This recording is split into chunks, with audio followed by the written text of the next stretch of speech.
വചനമായി നിങ്ങളുടെ മുമ്പേ വരാനും ദൈവം എനിക്ക് അവസരം തന്നു. ദൈവത്തെ സ്തുതിക്കുന്നു, സ്തോത്രം ചെയ്യുന്നു. ഇത്തിരി ലേറ്റ് ആക്കുന്നില്ല, പെട്ടെന്ന് നമുക്ക് വചനത്തിലോട്ട് പോവാം. ഒരു വാക്യം എടുക്കാം. Luke chapter 10 verse 33 and 34. 30 മുതൽ വായിച്ചാലും മതി, 30 മുതൽ. Gospel of Luke chapter 10 verse 30. ഒരു മനുഷ്യൻ യെരൂശലേമിൽ നിന്ന് യെരിഹോവിലേക്ക് പോകുമ്പോൾ കള്ളന്മാരുടെ കയ്യിൽ അകപ്പെട്ടു. അവർ അവനെ വസ്ത്രമഴിച്ച് മുറിവേൽപ്പിച്ച് അർദ്ധപ്രാണനായി വിട്ടേച്ചു പോയി. ആ വഴിയായി യദൃശ്യ ഒരു പുരോഹിതൻ വന്ന് അവനെ കണ്ടിട്ട് മാറി കടന്നുപോയി. അങ്ങനെ തന്നെ ഒരു ലേവ്യനും ആ സ്ഥലത്തിലെത്തി അവനെ കണ്ടിട്ട് മാറി കടന്നുപോയി. ഒരു ശമര്യക്കാരനോ വഴി പോകയിൽ അവൻ്റെ അടുക്കിലെത്തി അവനെ കണ്ടിട്ട് മനസ്സലിഞ്ഞ് അരികെ ചെന്ന് എണ്ണയും വീഞ്ഞും പകർന്ന് അവൻ്റെ മുറിവുകളെ കെട്ടി അവനെ തൻ്റെ വാഹനത്തിൽ കയറ്റി വഴിയമ്പലത്തിലേക്ക് കൊണ്ടുപോയി രക്ഷ ചെയ്തു. ആമേൻ. മതി. നമുക്ക് ഇതിൻ്റെ ഫുൾ ബാക്ക്ഗ്രൗണ്ട് നമുക്ക് എല്ലാവർക്കും അറിയാം. നമ്മൾ സൺഡേ സ്കൂളിലും ചർച്ചിലും നമ്മൾ കേട്ടിട്ടുള്ളൊരു വചനമാണ്. ഞാൻ ഇന്ന് ഇതിനകത്തുനിന്ന് പറയാൻ കുറച്ച് 2-3 വാക്യങ്ങളുണ്ട്. ഞാൻ പെട്ടെന്ന് പറഞ്ഞിട്ട് ഞാൻ നിർത്താൻ ആഗ്രഹിക്കുന്നു. ഇന്ന് എനിക്ക് ഒരു ടോപ്പിക്ക് ഞാൻ എടുത്തത് മനസ്സലിവ്. നമ്മളെ മനസ്സലിവുള്ള ഒരു കർത്താവാണ്. മനസ്സലിവുള്ള കർത്താവിനെയാണ് നമ്മൾ ആരാധിക്കുന്നത്. ആമേൻ, ഹല്ലേലൂയ. നമുക്ക് എല്ലാവർക്കും ആഗ്രഹമുണ്ട് നമ്മൾ യേശുവെ പോലെ, നമ്മൾ പാട്ടൊക്കെ പാടും, യേശുവെ പോലെ ആകുവാൻ, യേശുവിൻ വാക്ക് കാക്കുവാൻ, യേശുവെ പോലെ യേശുവിന് വേണ്ടി ജീവിപ്പാൻ നമ്മൾ പറയും. പക്ഷേ പ്രാക്ടീസ് ചെയ്യാൻ വരുമ്പോൾ ഞാൻ ഉൾപ്പെടെ നമ്മളെല്ലാവരും പിന്മാറിപ്പോകുന്ന ആൾക്കാരാണ്. ബിക്കോസ് നമ്മുടെ ക്യാരക്ടർ അങ്ങനെ, നമ്മുടെ നേച്ചർ അങ്ങനെ, നമ്മൾ അങ്ങനെ തന്നെയാണ്. നമ്മളത് ഒരിക്കലും അത് നമ്മൾ ചേഞ്ച് ചെയ്യാൻ ട്രൈ ചെയ്താലും പറ്റത്തില്ല, എവിടെയെങ്കിലും നമ്മൾ മിസ്സായി പോകും.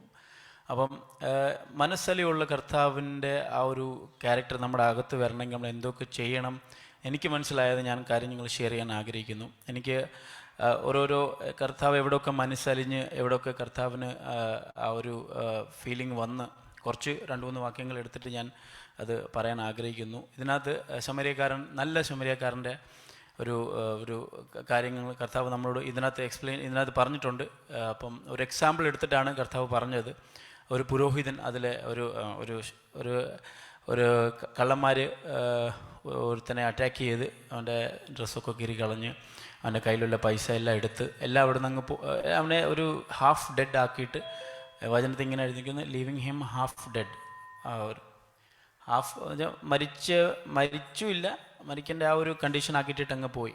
പക്ഷേ അതിലെ കൂടെ നമുക്ക് കാണാൻ പറ്റും വചനത്തിനകത്തൂടെ ഒരു പുരോഹിതൻ കടന്നുപോയി, ഒരു ലേവി കടന്നുപോയി. പുരോഹിതൻ എന്ന് വെച്ചാൽ ഒരു ഭയങ്കര നമ്മൾ പറയാൻ വേണ്ടി ഇപ്പോഴത്തെ ഒരു പാസ്റ്റർ അതിലെ കടന്നുപോയി. പാസ്റ്റർ മീറ്റിംഗ് ആയതുകൊണ്ട് പാസ്റ്റർ അതിനെ അവോയ്ഡ് ചെയ്തിട്ട് അങ്ങ് നടന്നു പോയി. പിന്നെ അതിലെ പോയതൊരു ലേവി എന്ന് വെച്ചാൽ ഭയങ്കര ഒരു ചർച്ചിലകത്ത് ശുശ്രൂഷ ചെയ്യുന്ന ഒരു മനുഷ്യനല്ലേ.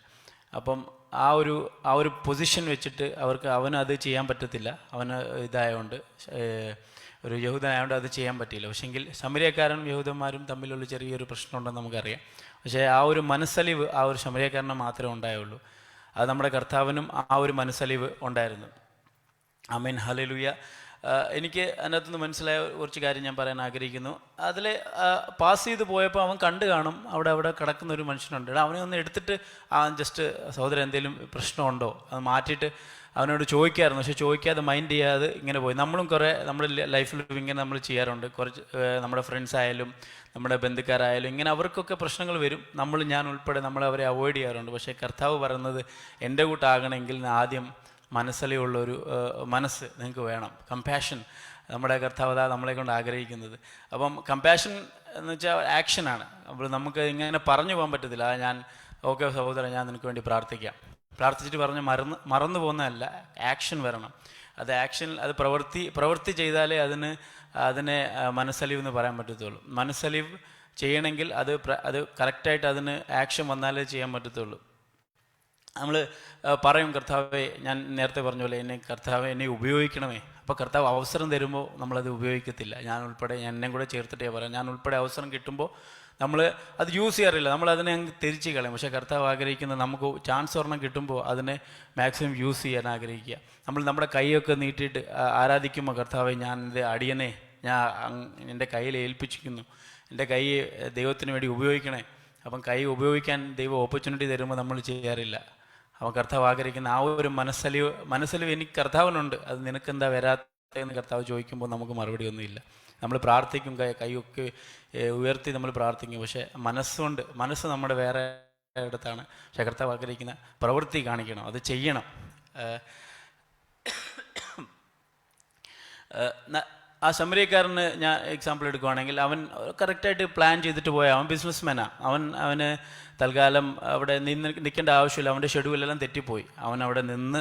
അവൻ്റെ ബിസിനസ് ഞാൻ ഇപ്പോഴത്തെ ഭാഷയിൽ പറയാൻ ട്രാവൽ ചെയ്തുകൊണ്ടിരിക്കുക, പെട്ടെന്നൊരു ആളിനെ അവിടെ കണ്ട് പെട്ടെന്ന് വണ്ടിയിൽ നിന്ന് ഇറങ്ങി അവനെ എടുത്ത് അവനെ ചോദിച്ചു എന്തോ പറ്റിയെന്നൊക്കെ. അവനെ എടുത്തിട്ട് ഹോസ്പിറ്റലിൽ കൊണ്ടാക്കി ട്രീറ്റ്മെൻറ്റ് കൊടുത്ത് പൈസയും കൊടുത്തിട്ട് തിരിച്ച് വരുന്നവരെ അവനെ നോക്കണമെന്ന് പറഞ്ഞിട്ട് ചെയ്തിട്ട് അതിൻ്റെ ആവശ്യമില്ല, ചെയ്യേണ്ട ആരാവശ്യമില്ല. പക്ഷേങ്കിൽ മനസ്സലിയുള്ള ഒരു ശമരിയക്കാരനാണ്. നമുക്ക് കർത്താവിൻ്റെ ആ ഒരു മനസ്സ് ആ ശമരിയക്കാരനെ നോക്കുമ്പോൾ നല്ലൊരു ശമരിയക്കാരന് പറയുമ്പോൾ അതിന് നല്ലൊരു മനസ്സായതുകൊണ്ടാണ് പറയുന്നത്. മനസ്സലി ഉള്ളതുകൊണ്ട് മാത്രമാണ് നമുക്കതിനെ പറയാൻ പറ്റുന്നത്. അല്ലെങ്കിൽ അതിൻ്റെ വേറൊരു വാക്യം കൂടെ എടുക്കാം.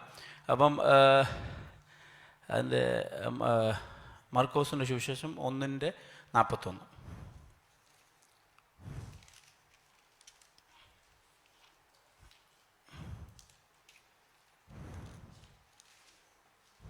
നമുക്കറിയാവുന്ന വാക്യമാണ്. മർക്കോസ്. യേശു മനസ്സലിഞ്ഞ് കൈനീട്ടി അവനെ തൊട്ടു. മനസ്സുണ്ട്, ശുദ്ധമാക എന്ന് പറഞ്ഞ ഉടനെ കുഷ്ഠം വിട്ടുമാറി അവന് ശുദ്ധി വന്നു. യേശു അവനെ അമർച്ചയായി ശാസിച്ചു, നോക്കൂ, ആരോടും ഒന്നും പറയരുത്, എന്നാൽ ചെന്ന് പുരോഹിതന് നിന്നെ തന്നെ കാണിച്ച് നിന്റെ ശുദ്ധീകരണത്തിനു വേണ്ടി മോശ കൽപ്പിച്ചത് അവർക്ക് സാക്ഷ്യത്തിനായി അർപ്പിക്ക എന്ന് പറഞ്ഞ് അവനെ വിട്ടയച്ചു. അതിൻ്റെ 40ാമത്തെ വാക്യം ഒന്ന് ഒരു 40. ഒരു കുഷ്ഠരോഗി അവന്റെ അടുക്കൽ വന്ന് മുട്ടുകുത്തി, നിനക്ക് മനസ്സുണ്ടെങ്കിൽ എന്നെ ശുദ്ധമാക്കുവാൻ കഴിയുമെന്ന് അപേക്ഷിച്ചു. യേശു മനസ്സലിഞ്ഞ് കൈ നീട്ടി അവനെ തൊട്ടു. മനസ്സുണ്ട്. മതി. ഇതിനകത്ത് നമുക്ക് കാണാൻ പറ്റും മനസ്സലിയുള്ള ഒരു കർത്താവ്. അതിനകത്ത് എഴുതിയിരിക്കുന്നത്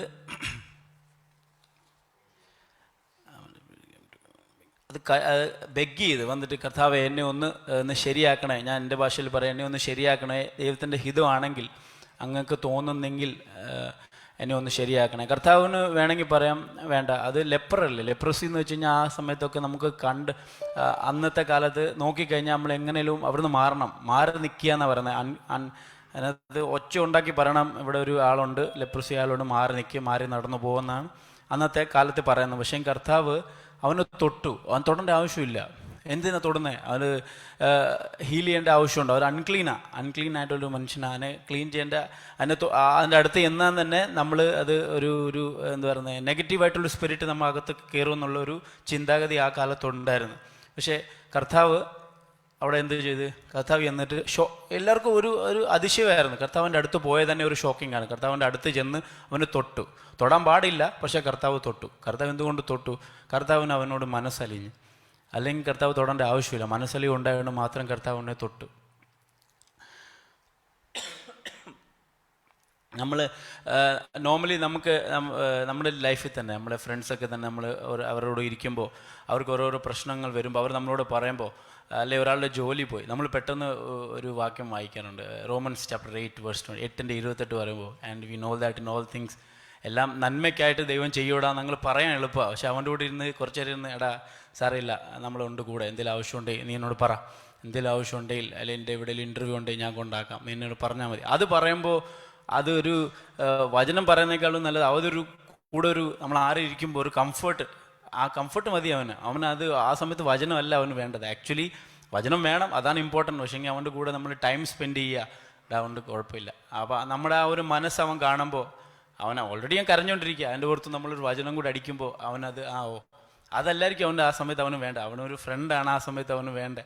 അപ്പോൾ ആ ഒരു ഫീലിംഗ് അവന് കിട്ടുമ്പോൾ അവനെ ബാക്കിയെല്ലാം കാര്യങ്ങൾ മറന്നു പോകും. അവന് ജോലി വേണം, അവന് ജോലി ആവശ്യമുണ്ട്, ഫിനാൻഷ്യൽ പ്രശ്നമുണ്ട്. പക്ഷേ നമ്മൾ ആ സമയത്ത് ആ പ്രസൻസ്, അവിടെ നമ്മുടെ പ്രസൻസ് ആണ് അവൻ ആ ഒരു കംഫർട്ടും ആ മനസ്സലിവാണ് അവൻ ആ കംഫർട്ട് കൊടുക്കുന്നത്.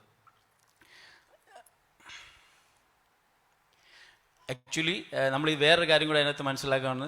ആ സമയത്ത് എന്തോ അതിന് മലയാളത്തിൽ എന്തോ പറഞ്ഞു, ലെപ്രസിക്ക് കുഷ്ഠം എന്ന് വെച്ചാൽ ആരും അവനെ തൊടത്തില്ല. പക്ഷെങ്കിൽ അവൻ്റെ ആ ഡിഗ്നിറ്റി കർത്താവ് അവന് തിരിച്ചു കൊടുത്ത്. അവൻ്റെ ഡിഗ്നിറ്റി എന്താ വെച്ചാൽ പറയുന്നത് മലയാളത്തിൽ,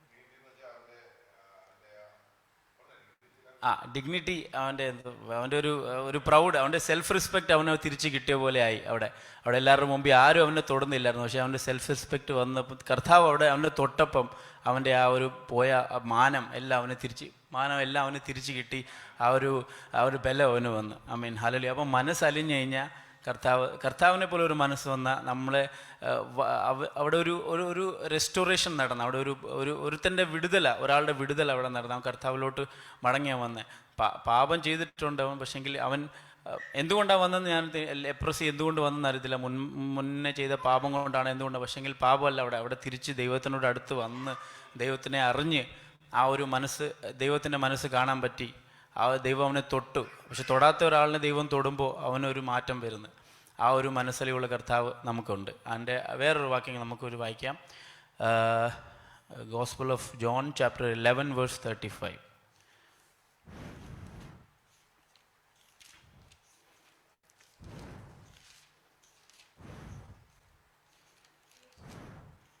ചെറിയ വാക്യം വായിച്ചു. യേശു കണ്ണുനീർ വാർത്തു. അതിന് മുന്നത്തെ വാക്യം ഒന്ന് വായിക്കാം. ഉള്ളം നൊന്തു കലങ്ങി. യേശു കണ്ടിട്ട് ഉള്ളം നൊന്തു കലങ്ങി അവനെ വെച്ചത് എവിടെ എന്ന് ചോദിച്ചു. കർത്താവെ, വന്നു കാണുക എന്ന് അവർ അവനോട് പറഞ്ഞു. യേശു കണ്ണുനീർ വാർത്തു. ആമേൻ, ഹല്ലേലൂയ. നമുക്ക് എല്ലാവർക്കും അറിയുന്ന ഒരു വാക്യമാണ് യേശു കണ്ണുനീർ വാർത്തു. എപ്പോഴും നമ്മൾ സൺഡേ സ്കൂളിൽ പഠിച്ചിട്ടുള്ളത്. അതെന്തുകൊണ്ട് വരാൻ കാരണം എന്തുവാ, നമ്മളൊന്ന് അതിൻ്റെ ബാക്ക്ഗ്രൗണ്ട് ഒന്ന് ചെക്ക് ചെയ്യാം. അതിൻ്റെ 40ാമത്തെ വാക്യം ഒരു പ്രാവശ്യം കൂടെ വായിക്കാം. 40 മുതൽ വായിക്കാം. യേശു അവളോട്, വിശ്വസിച്ചാൽ നീ ദൈവത്തിന്റെ മഹത്വം കാണും എന്ന് ഞാൻ നിന്നോട് പറഞ്ഞില്ലയോ എന്ന് പറഞ്ഞു. അവർ കല്ല് നീക്കി. യേശു മേലോട്ട് നോക്കി, പിതാവേ, നീ എൻ്റെ അപേക്ഷ കേട്ടതിനാൽ ഞാൻ നിന്നെ വാഴ്ത്തുന്നു. നീ എപ്പോഴും എൻ്റെ അപേക്ഷ കേൾക്കുന്നു എന്ന് ഞാൻ അറിഞ്ഞിരിക്കുന്നു. എങ്കിലും നീ എന്നെ അയച്ചു എന്ന് ചുറ്റും നിൽക്കുന്ന പുരുഷാരം വിശ്വസിക്കേണ്ടതിന് അവരുടെ നിമിത്തം ഞാൻ പറയുന്നു എന്ന് പറഞ്ഞു. ഇങ്ങനെ പറഞ്ഞിട്ട് അവൻ, ലാസറേ, പുറത്തു വരിക എന്ന് ഉറക്കെ വിളിച്ചു. മരിച്ചവൻ പുറത്തു വന്നു. അവൻ്റെ മതി നമുക്ക് ഏറ്റവും ചെറിയ, നമ്മൾ നേരത്തെ പറഞ്ഞ പോലെ നമുക്ക് ഏറ്റവും ചെറിയ വാക്യമാണ് ബൈഹാർട്ട് ആക്കുന്നത്. എല്ലാവരും ബൈഹാർട്ട് ആക്കുന്ന ഒരു വാക്യമാണ്. പക്ഷെങ്കിൽ ഇതിനകത്ത് എനിക്ക് കുറച്ചുകൂടെ തമാശ ഫീലായിട്ട് ഒരു കാര്യമുണ്ട്. യേശു കർത്താവിന് ഓൾറെഡി അറിയാം ഞാൻ അതിനെ ലാസറിനെ പുറത്ത് ഇറക്കാൻ പോവാം, സൗഖ്യമാക്കാൻ പോവാം. പിന്നെ അവിടെ കരയേണ്ട ആവശ്യമുണ്ടായിരുന്നു. എന്തിനാ അവരുടെ മുമ്പിൽ കരഞ്ഞ്? അതിൻ്റെ ആവശ്യമില്ലായിരുന്നല്ലോ. ഞാൻ എൻ്റെ ഒരു സങ്കല്പനയിൽ പറയാം, അതിൽ കരേണ്ട ആവശ്യമില്ലായിരുന്നു. ഓൾറെഡി മുന്നേ കണ്ടതാ ഞാൻ അവനെ സൗഖ്യമാക്കാൻ പോവാം. അപ്പം കരയേണ്ട എല്ലാവരുടെ മുമ്പിൽ ഇങ്ങനെ കരഞ്ഞ്. എന്തുകൊണ്ട് കരഞ്ഞ്? ആ മനസ്സലിവ്, അവരുടെ കൂട്ടു സഹോദരൻ്റെ കരച്ചിൽ കണ്ടപ്പോഴത്തേക്ക്, അയ്യോ എൻ്റെ ബ്രദർ മരിച്ചുപോയി, അല്ലെങ്കിൽ എൻ്റെ സഹോദരൻ എന്നെ വിട്ടുപോയി. പക്ഷെ അവരുടെ കൂടെ നിന്ന് ആ സമയത്തുള്ള ഒരു വിഷമം അവിടെ കാണിച്ചത് അത് കർത്താവിൻ്റെ ഒരു മനസ്സലിവ്. അല്ലെങ്കിൽ ആ സമയത്ത് കരച്ചിലെല്ലാം നിർത്ത്, ഞാൻ അവനെ സൗഖ്യമാക്കിയാൽ പോകുന്നല്ല കർത്താവ് പറഞ്ഞു. അവരുടെ കൂടെ നിന്ന് വിഷമമുള്ളവരുടെ കൂടെ നിന്ന് വിഷമിപ്പിക്കുക, സന്തോഷമുള്ളവരുടെ കൂടെ സന്തോഷിക്കുക. അതാ നമ്മളെ കർത്താവ് പഠിപ്പിക്കുന്ന ഇതിനകത്തുനിന്ന്. നമുക്ക് മനസ്സലിവുണ്ടെങ്കിൽ എന്തോ ഞാൻ നേരത്തെ പറഞ്ഞ പോലെ അവർക്ക് വചനമല്ല ആ സമയത്ത് വേണ്ടത്. നമ്മുടെ ഫ്രണ്ട്സിനോ നമ്മുടെ ഫാമിലീസിന് നമ്മുടെ പ്രസൻസ് ആ സമയത്ത് വേണ്ടേ. ഏതെങ്കിലും പ്രശ്നത്തിൻ്റെ നടുവിൽ അവർ പോവുകയാണെങ്കിലും ആ കർത്താവ് കാണിച്ച പോലെ നമ്മുടെ ഒരു പ്രസൻസ്, നമ്മുടെ മനസ്സലിവ് അവിടെ കർത്താവ് നോക്കുന്നു. നമ്മൾ നോർമലി നമ്മുടെ കൂടുതൽ ചർച്ചകളിൽ എല്ലാവരും ആരാധിക്കാൻ വരുന്നു, എന്താ പറയുന്നത്, ദൈവത്തെ മഹത്വപ്പെടുത്താൻ വരുന്നു. പക്ഷേ നമ്മുടെ ആരാധന, നമ്മുടെ ചർച്ച്, എന്നെ സംബന്ധിച്ച് ഞാൻ ആഗ്രഹിക്കുന്ന, അല്ലെങ്കിൽ എൻ്റെ മനസ്സിൽ വെച്ചാൽ നമ്മുടെ ചർച്ച് ഒരു കംഫർട്ട് ഏരിയ ആവണം. ആരെങ്കിലും സങ്കടത്തോടെ വരുവാണെങ്കിൽ, വിഷമത്തോടെ വരികയാണെങ്കിൽ അവന് കംഫർട്ട് ഇവിടെ കിട്ടണം. വേറെ എങ്ങും ലോകത്തിലെങ്ങും കിട്ടാത്ത ഒരു കംഫർട്ട് നമ്മുടെ ചർച്ചിൽ, അല്ലെങ്കിൽ നമ്മുടെ ആ ഗ്രൂപ്പിൽ അവൻ വരുമ്പോൾ ഓ ആ ഒരു സമാധാനം ബ്രോ, നിങ്ങളുടെ കൂടെ കൂടിയോണ്ട് എനിക്ക് ഒത്തിരി സമാധാനമുണ്ട്, എനിക്ക് ഒത്തിരി സന്തോഷമുണ്ട്. ഞാൻ വേറെ എങ്ങും കിട്ടാത്ത ഞാൻ കേട്ടിട്ടുണ്ട്. നമ്മൾ തന്നെ എല്ലാവരും നമ്മുടെ ചർച്ചിൽ തന്നെ സാക്ഷ്യം പറഞ്ഞ് എത്രയോ പേര് പറഞ്ഞ് ഞാൻ കേട്ടിട്ടുണ്ട്. ഞാനത് ചില സമയത്തൊക്കെ ഞാൻ വിചാരിക്കും എന്തുകൊണ്ടാണ്. പക്ഷേ നമ്മൾ ആ കൂട്ടി നിൽക്കുമ്പോൾ ആ ഒരു പ്രസൻസിൽ നമ്മൾക്ക് അങ്ങോട്ടും ഇങ്ങോട്ടും കരുതലുണ്ടോ, എങ്ങോട്ടും ഇങ്ങോട്ടും മനസ്സലി ഉള്ളതുകൊണ്ട് മാത്രമാണ് നമുക്ക് എല്ലാവർക്കും ആ ഒരു ഫീൽ ചെയ്യാൻ പറ്റുന്നത്. ഞാൻ മാത്രമല്ല, ഞാൻ കുറേ പേര് എല്ലാവരും ഫീൽ ചെയ്തിട്ടുണ്ടെന്നായിരിക്കും. ആരും അങ്ങനെ പുറകെ ഇങ്ങനെ പറയത്തില്ല. പക്ഷേ എനിക്ക് ആ ഒരു ഫീൽ ആയതുകൊണ്ട് ഞാൻ പറയുകയാണ്. നമ്മളെല്ലാവരും അനുഭവിച്ച ഒരാളാണ്. ബിക്കോസ് നമ്മൾ ചില സമയത്ത് വിചാരിക്കുമോ ഞങ്ങൾക്ക് ആരും ഇല്ല. പക്ഷേ പെട്ടെന്ന് സൈച്ചാൻ്റെ ഒരു കോൾ വരും, അല്ലെങ്കിൽ വാട്സാപ്പിൽ ഒരു മെസ്സേജ് വരും, വചനം വരും. ആ കാണുമ്പോൾ ഫസ്റ്റ് ഓഫ് ഓൾ നമ്മൾ ചിരി വരും, സൈച്ചാൻ കുത്തുവാന്നറിയാം. പക്ഷെങ്കിൽ ആ ഒരു സൈച്ചാൻ്റെ ആ സമയത്ത് ഒരു മെസ്സേജ് കിട്ടുമ്പോൾ നമുക്ക് ആ ഒരു സന്തോഷമുണ്ട്. അത് ഞാൻ വേറെങ്ങും ഞാൻ ചർച്ചിൽ അങ്ങനെ കണ്ടിട്ടില്ല. വേറെ എൻ്റെ ഫ്രണ്ട്സൊക്കെ വേറെ ചർച്ചിലൊക്കെ പോകുന്ന അവരിങ്ങനെ മെസ്സേജ് ഒന്നും കേട്ടിട്ടില്ലെന്ന് ഞാൻ വിശ്വസിക്കും. പക്ഷേ നമ്മുടെ ആ ഒരു എന്താ പറയുന്നത്, ആ ഒരു കൂട്ടായ്മ അത് ഞാൻ പറയാൻ ആഗ്രഹിക്കുന്ന മനസ്സലി കൊണ്ടുകൊണ്ട് മാത്രമാണ് അത് ചെയ്യാൻ പറ്റുന്നത്. അതല്ലേ ആർക്കും അങ്ങനെ നോർമൽ അത് സമയമില്ലല്ലോ, എല്ലാവരും ബിസിയല്ലേ. സൺഡേ വരുന്ന ആരാധന കൂടുന്നു പോകുന്നു. ഇവിടെ 4 ദിവസം ആരാധനയുണ്ട്. അപ്പോൾ 4 ദിവസവും നല്ല വചനവും എല്ലാം കിട്ടുന്നുണ്ട്. അപ്പോൾ ആ മനസ്സലി ഉണ്ടെങ്കിൽ മാത്രമേ ആ കാര്യം അത് ചെയ്യാൻ പറ്റത്തുള്ളൂ. അതിൻ്റെ വേറൊരു വാക്യം നമുക്ക് വായിക്കാം. Matthew chapter 14 verse 14. Matthew chapter 14 verse 14. 13 മുതൽ വായിക്കണേ.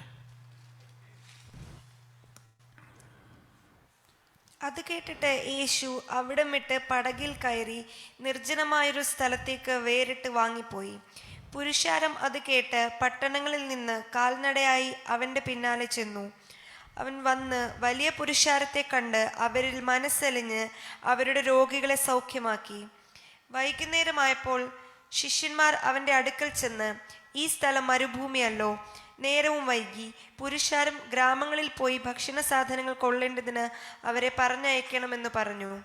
യേശു അവരോട്, അവർ പോകുവാൻ ആവശ്യമില്ല, നിങ്ങൾ അവർക്ക് ഭക്ഷിപ്പാൻ കൊടുപ്പിനെന്ന് പറഞ്ഞു. മതി. വലിയൊരു ശുശ്രൂഷ അവിടെ നടന്ന് കർത്താവിന് മനസ്സ് അവിടെ എല്ലാവരെയും കണ്ടെന്നാൽ ഇതിൽ ശുശ്രൂഷ നടന്നുകൊണ്ടിരിക്കുക, വലിയ ക്രൂസൈഡ് നടന്നുകൊണ്ടിരിക്കുക, ആൾക്കാർ വീഴുന്നു, സൗഖ്യപ്പെടുന്നു, എല്ലാവരും നടക്കുന്നു. പക്ഷെങ്കിൽ ഇത്രയും പേർ ഉള്ളതുകൊണ്ട് ശിഷ്യന്മാർക്ക് ചെറിയൊരു കൺസേൺ, ഇവർക്ക് ഫുഡ് എങ്ങനെ കൊടുക്കും. കർത്താവിന് ആ ഒരു കൺസേണേ അല്ല. കർത്താവ് അവരെ കണ്ടിട്ട് കർത്താവ് ഇത്രയും പേര് വന്നല്ലോ, ദൈവവചനം കേൾക്കാൻ വന്നല്ലോ. അപ്പോൾ ഒരു ചെറുതായിട്ടൊന്ന് മനസ്സലിഞ്ഞ് കർത്താവിൻ്റെ. അപ്പോൾ കർത്താവ് ഉടനെ എന്തോ പറഞ്ഞേ, ഇവരെ ഫുഡ് കൊടുത്തിട്ട് വിടുന്നു. അപ്പോൾ നോർമലി നമ്മൾ ഇത്രയും ആൾക്കാരെ കാണുമ്പോൾ നമുക്ക് ചെറിയൊരു കൺസേൺ, ഇത്രയും പേർക്ക് ഫുഡ് എങ്ങനെ കൊടുക്കും. പക്ഷേ നമ്മുടെ കർത്താവ് എന്തോ പറഞ്ഞേ, നിങ്ങളിൽ എന്തോ ഉള്ളതെന്ന് ചോദിച്ചു. 5 അപ്പവും 2 മീനും മാത്രമേ ഉള്ളെന്ന് പറഞ്ഞു. അത് കർത്താവ് നോക്കുന്നത് നമ്മുടെ മനസ്സ്, ആ സമയത്ത് നമ്മൾക്ക് എന്തോ ഉള്ളത്, നമ്മുടെ ഉള്ളത് വെച്ച് കർത്താവിന് കൊടുക്കുക. കർത്താവ് നമ്മുടെ മനസ്സ് നോക്കുന്നത്. നിൻ്റെ എന്തോ ഉള്ളത്, അല്ലെങ്കിൽ കുറച്ച് പൈസ ആയിട്ടോ അല്ലെങ്കിൽ കുറച്ച് നോളജ് ആയിട്ടോ. ഞാൻ എന്നെ കൂടെ ചേർത്ത് പറയാം. ഞാൻ ചിലപ്പം സഹിച്ചാനൊരു ചാൻസ് തരുമ്പോൾ അവനെ പ്രസംഗിക്കുക. അപ്പം ഞാൻ അവനെ കുറച്ചുകൂടെ പഠിച്ചിട്ട് പ്രസംഗിക്കാം.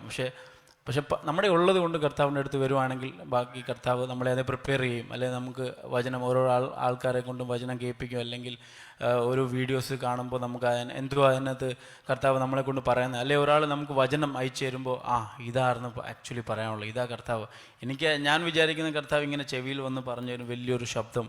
അപ്പം ആക്ച്വലി നോർമൽ നമ്മൾ ഡെയിലി ലൈഫിൽ നമ്മൾ നടക്കുമ്പോഴും കൂടുതൽ അടുക്കുമ്പോഴും വചനം വായിക്കുമ്പോഴും നമുക്ക് കിട്ടുന്നതാണ് എനിക്ക് മനസ്സിലായത്. കൂടുതൽ ദൈവത്തോട് അടുക്കുമ്പോൾ വചനം വായിക്കുമ്പോഴും പ്രാർത്ഥിക്കുമ്പോഴും അല്ലെ നമ്മളേതെങ്കിലും പ്രസംഗം കേൾക്കുമ്പോഴും നമുക്ക് കിട്ടുന്ന ഓരോരോ ചെറിയ ഒരു വേർഡേ ഉള്ളൂ. ഒരു വേർഡ് നമ്മളെ ടച്ച് ചെയ്യും. എല്ലാവരെയും ടച്ച് ചെയ്യത്തില്ല. അപ്പം ഞാൻ കേൾക്കുവാണെങ്കിൽ അല്ലെ രുജോ കേൾക്കുവാണെങ്കിലും അവൾക്ക് ടച്ച് ചെയ്യുന്ന വാക്കല്ല എനിക്ക് ടച്ച് ചെയ്യുന്നത്. അപ്പം പെട്ടെന്ന് ഞാൻ ഇതെനിക്കുള്ളതായിരുന്നല്ലോ, ഈ വാക്ക് എനിക്കുള്ളതാണ്. അപ്പം കേൾക്കുമ്പോൾ നമുക്ക് മനസ്സിലാവാതെ എനിക്ക് കർത്താവ് നമ്മളോട് സംസാരിച്ചാന്ന് കുറേ പാട്ട് കേൾക്കുമ്പോഴും നമുക്ക് മനസ്സിലാവും.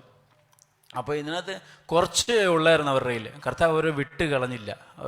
അവിടെ വെക്കാൻ പറഞ്ഞു, പ്രാർത്ഥിച്ചിട്ട് അവർക്ക് കൊടുക്കാൻ പറഞ്ഞു. പ്രാർത്ഥിച്ച് അത് ഉള്ളത് വെച്ച് കർത്താവിൻ്റെ അടുത്ത് വരിക, പ്രാർത്ഥിക്കുക, കർത്താവിൻ്റെ കയ്യിൽ ഏൽപ്പിച്ചു കൊടുക്കുക. ഏൽപ്പിച്ചു കഴിയുമ്പോൾ കർത്താവിനെ വർദ്ധിപ്പിക്കും. അപ്പോൾ നമ്മൾ ജസ്റ്റ് നമ്മളെ തന്നെ താഴ്ത്തുക, നമ്മളെ ദൈവത്തിൻ്റെ അടുത്ത് ഏൽപ്പിച്ചു കൊടുക്കുക, വർദ്ധിപ്പിക്കുന്ന കർത്താവാണ്. വചനം അങ്ങനല്ലേ പറയുന്നത്, I planted, Apollos watered, but God gave the increase. ദൈവം അതിനെ വർദ്ധിപ്പിച്ചു. അതാ അപ്പം നമ്മൾ അപ്പോളോസ്, ഞാൻ നനച്ചു, അപ്പോളോസ് അങ്ങനല്ലേ ദൈവം അത്രേ വളർത്തുമാറാക്കുന്നത്. അപ്പം ഗോഡ് ഗേവ് ദി ഇൻക്രീസ്, ദൈവം അതിനെ ഇൻക്രീസ് ചെയ്യും. നമ്മൾ ജസ്റ്റ് അതിനെ നട്ട് അതിനെ വെള്ളം കൊടുക്കുന്ന അപ്പോളസ്. അപ്പം എനിക്ക് ആ വാക്യം ഒത്തിരി ഇഷ്ടമാണ്. ഞാൻ ചിലപ്പോൾ ഒക്കെ അങ്ങനെ പറയും. പക്ഷേ ദൈവമാണ് വളർത്തുന്നത്, നമ്മൾ ജസ്റ്റ് ദൈവത്തിൻ്റെ കയ്യിൽ നമ്മളെ ഏൽപ്പിച്ചു കൊടുക്കുക. അപ്പം ഞാനിപ്പം 4 കാര്യങ്ങൾ പറഞ്ഞ് നല്ലൊരു ശമരിയക്കാരൻ, ആ ഒരു ശമരിയക്കാരനാകണമെങ്കിൽ നമുക്ക് മനസ്സലിവുള്ളൊരു മനസ്സ് നമുക്ക് വേണം. നമ്മൾ ഇപ്പം ഒരാളെ സൗഖ്യമാക്കി കർത്താവ്, അപ്പം സൗഖ്യമാക്കണം, തൊടാൻ പറ്റാത്ത ഒരാളെ സൗഖ്യമാക്കണമെങ്കിൽ അതിനും മനസ്സലിവ് വേണം. അപ്പം നമുക്കും കുറേ സിറ്റുവേഷൻ നമ്മുടെ ഫ്രണ്ട്സ് ചിലരുടെ നമുക്ക് പിണക്കമുണ്ട്, അല്ലെ അവർ നമ്മളെ ദ്രോഹിച്ചിട്ടുണ്ട്. അവരുടെ അടുത്ത് ഞങ്ങൾ മിണ്ടുന്നത്, നമ്മളെന്തിനാണ് അവരുടെ അടുത്ത് പോകുന്നത്? പക്ഷെ നമ്മൾ മനസ്സലിവ കർത്താവ് നമുക്ക് ചാൻസ് തരുമ്പോൾ കർത്താവ് നമ്മൾ അവരുടെ അടുത്ത് പോകണം. അവർക്ക് എന്തെങ്കിലും ആവശ്യമുണ്ടെങ്കിൽ നമ്മൾ അവരുടെ ആ സമയത്ത് പ്രസൻ്റ് ആയിരിക്കണം. ഇപ്പം പിന്നെ 5000 പേർക്ക് ഫുഡ് കൊടുക്കണമെങ്കിൽ സിമ്പിൾ കാര്യമൊന്നുമല്ല. അത് പ്രാർത്ഥിച്ച് താഴ്മയോടെ കർത്താവിൻ്റെ അടുത്ത് കൊടുത്തപ്പോഴത്തേക്ക് കർത്താവ് അതിനെ ദൈവം അവനെ വർദ്ധിപ്പിച്ചു. വേറൊരു വാക്യം നമുക്ക് വായിക്കാം.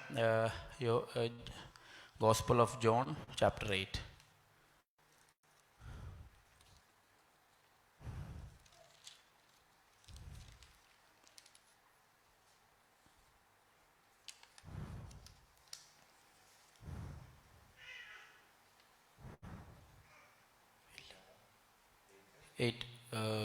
Verse 3.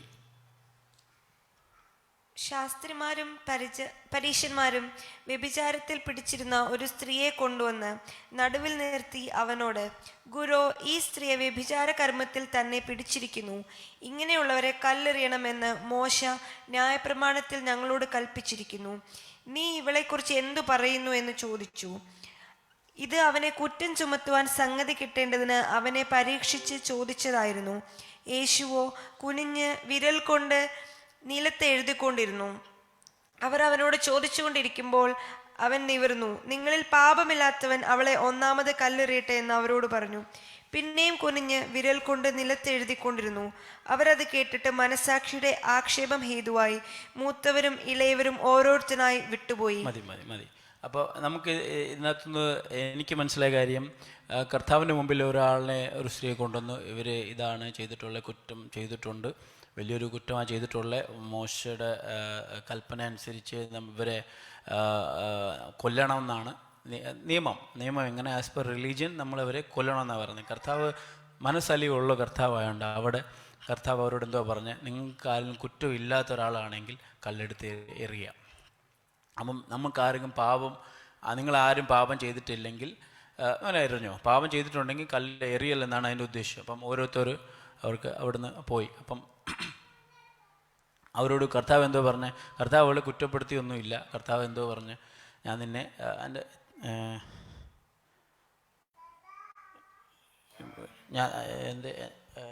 ഞാൻ നിന്നെ വിശ്വസിക്കുന്നില്ല, പോക, ഇനിയും പാപം ചെയ്യൽ. 11ാമത്തെ വാക്യം. ഒരു പ്രാവശ്യം കൂടെ വായിക്കാം, ഒരു മൈക്കിൽ. ഇല്ല കർത്താവേ എന്ന് അവൾ പറഞ്ഞു. ആരും ശിക്ഷ വിധിച്ചില്ലോ എന്ന് ചോദിച്ചതിന്, ഇല്ല കർത്താവേ എന്ന് അവൾ പറഞ്ഞു. ഞാനും നിനക്ക് ശിക്ഷ വിധിക്കുന്നില്ല, പോക, ഇനി പാപം ചെയ്യരുത് എന്ന് യേശു പറഞ്ഞു. അപ്പം ഇതിനകത്ത് കർത്താവ് അവിടെ ഒരു മനസ്സലിവ് കാണിച്ച് അവർക്ക് ക്ഷമ കൊടുത്തു. പാപത്തിൽ നിന്ന് ക്ഷമ കൊടുത്തല്ല, ആ സമയത്തുള്ള ഒരു റെസ്റ്റോറേഷൻ, ഒരു പാപത്തിൽ നിന്നുള്ളൊരു കുറ്റബോധം കൊടുത്തതാ, റിയലൈസ് ആക്കി കൊടുത്തതാ.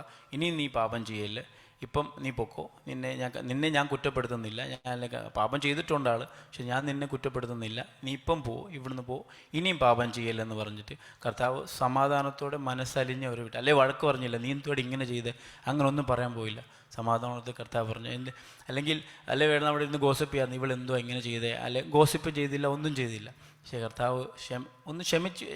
എനിക്ക് മനസ്സിലായെന്ന് വെച്ചാൽ പറഞ്ഞു വിട്ട്, നീ ഇവിടുന്ന് പൊക്കോ, നിന്നെ ഞാൻ കുറ്റപ്പെടുത്തുന്നില്ല, പോക്കും. അപ്പോൾ മനസ്സലിവുള്ള ആളിനെ അത് പറയാൻ പറ്റത്തുള്ളൂ. അപ്പം നമ്മുടെ കർത്താവ് നമ്മളെ പഠിപ്പിച്ച ഒരു മനസ്സലിവുള്ള, അത് നമുക്ക് പ്രാക്ടീസ് ചെയ്യാൻ ദൈവം എല്ലാ ദിവസവും അവസരം തരും. നമ്മുടെ ജോലിയിൽ, സ്ഥാപനത്തിലായാലും വീട്ടിലായാലും നമുക്ക് ഒരു മനസ്സലിവുള്ള ഒരു കർത്താവ് നമ്മുടെ കൂടെ നിൽക്കുമ്പോൾ നമ്മളത് പ്രാക്ടീസ് ചെയ്യാൻ ആഗ്രഹിക്കും. ചില സമയത്ത് ആഗ്രഹിക്കാറുണ്ട്, പക്ഷേ നമ്മൾ ചെയ്യാൻ പറ്റത്തില്ല. നമ്മളങ്ങനെ മനുഷ്യനാണ്, നമ്മൾ മിസ്റ്റേക്ക് വരും. പക്ഷെങ്കിൽ അത് മിസ്റ്റേക്ക് സോൾവ് ചെയ്യത്തില്ല, റിയലൈസ് ഒരു റെസ്റ്റോറേഷൻ വരുത്തിയിട്ട് ഇനി കർത്താവ് ഞാൻ ഇതിനെ ശരിയാക്കാൻ ആഗ്രഹിക്കുന്നു. താഴ്മയോടെ കർത്താവിൻ്റെ കയ്യിൽ ആ കാര്യങ്ങൾ ആ ഒരു കാര്യങ്ങളെ ഏൽപ്പിച്ച് നമ്മൾ മുന്നോട്ട് പോകണമെങ്കിൽ കർത്താവ് അതിനെ വർദ്ധിപ്പിക്കും. കർത്താവ് എങ്ങനെയാണ് ശരിയാക്കാൻ ആഗ്രഹിക്കും, നമ്മളെങ്ങനെ ശരിയായിട്ട് നടക്കേണ്ടതെന്ന് കർത്താവിനറിയാം. കർത്താവ് ആ വഴി കൂടെ നമ്മളെ നടത്തത്തുള്ളൂ. നമ്മൾ ഞാനിങ്ങനെ കഴിഞ്ഞ ദിവസം ഒരു പോഡ്കാസ്റ്റ് ഇങ്ങനെ കേൾക്കാറായി, ഒരാൾക്ക് വലിയവനാകണമെങ്കിൽ വലിയ രീതി ചിന്തിച്ചേ അപ്പോഴേ വലിയ ആകത്തുള്ളൂ. അപ്പോൾ നമുക്ക് നല്ല ഒരു ക്രിസ്ത്യൻ ലൈഫ് ജീവിക്കാൻ ആഗ്രഹിക്കും, നമ്മളത് പ്രാക്ടീസ് ചെയ്താലേ നമുക്ക് വരത്തുള്ളൂ. അല്ലെങ്കിൽ നമ്മൾ ഞാൻ നാളെ മുതൽ സ്റ്റാർട്ട് ചെയ്യാം, അല്ലെങ്കിൽ മറ്റന്നാളല്ല, ഇപ്പം മുതൽ സ്റ്റാർട്ട് ചെയ്യണം. ഇപ്പം മുതൽ സ്റ്റാർട്ട് ചെയ്താലേ ശരിയാകത്തുള്ളൂ. അല്ലെങ്കിൽ തെറ്റ് വരും, നമ്മൾ എവിടെയെങ്കിലും ഒരിടത്ത് തെറ്റിപ്പോകും. പക്ഷേ എങ്കിൽ എല്ലാ ദിവസവും ഒരു പുതുമ, അത് ഒരു റെസ്റ്റോറേഷൻ വരുവാണെങ്കിൽ അപ്പോഴേ നമ്മളൊരു കറക്റ്റായിട്ടുള്ളൊരു വേയിൽ നടക്കാൻ പറ്റത്തുള്ളൂ. ഇന്ന് നാളെ നടക്കുന്ന അതൊരു പ്രോസസ്സാണ്, ലൈഫ് ലോങ് പ്രോസസ്സാണ്. നമുക്ക് ലാസ്റ്റ് ബ്രെത്ത് വരെ നമ്മുടെ കർത്താവ് ആഗ്രഹിക്കുന്നത് നമ്മൾ കർത്താവിൻ്റെ മുമ്പിൽ നിൽക്കുക, കർത്താവിനോട് നമ്മുടെ കാര്യങ്ങൾ ഷെയർ ചെയ്യുക. ഒരു ചെറിയ ചെറിയ കാര്യങ്ങളും കർത്താവിനോട് പറഞ്ഞ് ചെയ്യുവാണെങ്കിൽ കർത്താവ് അതിനൊരു വളർത്തുന്ന കർത്താവാണ്. നമ്മളെ ദിനം പ്രതിദിനം വളർത്തുന്ന കർത്താവാണ് നമ്മുടെ കർത്താവ്. ഈ വചനങ്ങളാണ് നിങ്ങളെല്ലാവരും ദൈവം